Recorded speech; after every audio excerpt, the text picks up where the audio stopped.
গত বছর ৭ October Israel Hamas সংঘাত শুরুর পর থেকেই নেতানিয়াহুর সেনাবাহিনী প্রচার করে আসছে যে ইসরায়েলের উল্লেখযোগ্য সংখ্যক নাগরিক ও সেনাদের গাজা উপত্যকায় জিম্মি করে রেখেছে হামাস।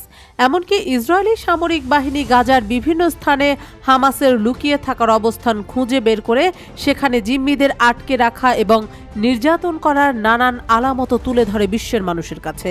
কিন্তু ইসরায়েলের প্রচারকৃত তথ্যগুলোকে মিথ্যা বলে আখ্যা দিয়ে সম্প্রতি বক্তব্য দিয়েছে এক মুক্ত ইসরায়েলি পণবন্দী। গাজায় ফিলিস্তিনি প্রতিরোধ আন্দোলন হামাসের বন্দী দশা থেকে মুক্ত ইসরায়েলি নারী নোয়া আরগামানি শুক্রবার বলেছেন, তিনি যে আঘাত পেয়েছেন সেটা হামাসের আক্রমণ থেকে নয়, বরং তাকে উদ্ধারের সময় ইসরায়েলিরা যে বিমান হামলা চালিয়েছিল তা থেকে হয়েছে।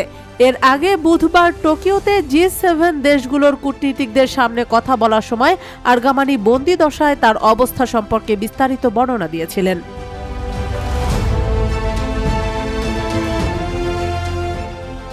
নোয়া আরগামানি জানান, গত ৭ অক্টোবর থেকেই তিনি হামাসের হাতে বন্দী ছিলেন। গত বুধবার তার উদ্ধৃতি দিয়ে ইসরায়েলি মিডিয়ায় প্রকাশিত খবরের অসঙ্গতি তুলে ধরে আরগামানি সুস্পষ্টভাবে বলেন যে ফিলিস্তিনি যোদ্ধারা তাকে প্রহার করেনি কিংবা তার চুল কেটে ফেলেনি। তিনি ইসরায়েলি মিডিয়া কভারেজের উল্লেখ করে বলেন, গত ২৪ ঘন্টায় এখানে যা ঘটেছে তা অগ্রাহ্য করতে পারি না। এখানে আমার কথাকে অপ্রাসঙ্গিকভাবে কিংবা বিভ্রান্তিকরভাবে তুলে ধরা হয়েছে।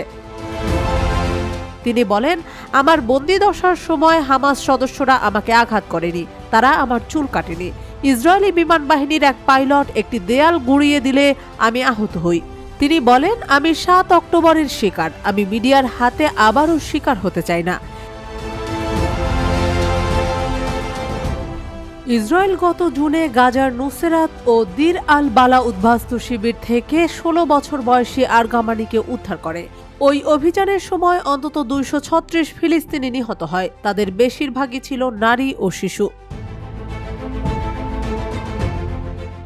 আরগামানি তার বয়ফ্রেন্ড আভি নাতান এখনও হামাসের হাতে বন্দী রয়েছেন বলে জানিয়েছেন। তিনি বলেন, আমার বয়ফ্রেন্ড আভি নাতান এখনও সেখানে আছে। খুব বেশি দেরি হওয়ার আগেই তাদের ফিরিয়ে আনা দরকার। আমরা ইতোমধ্যেই অনেক বেশি লোককে হারিয়ে ফেলেছি, আর কাউকে হারাতে চাই না।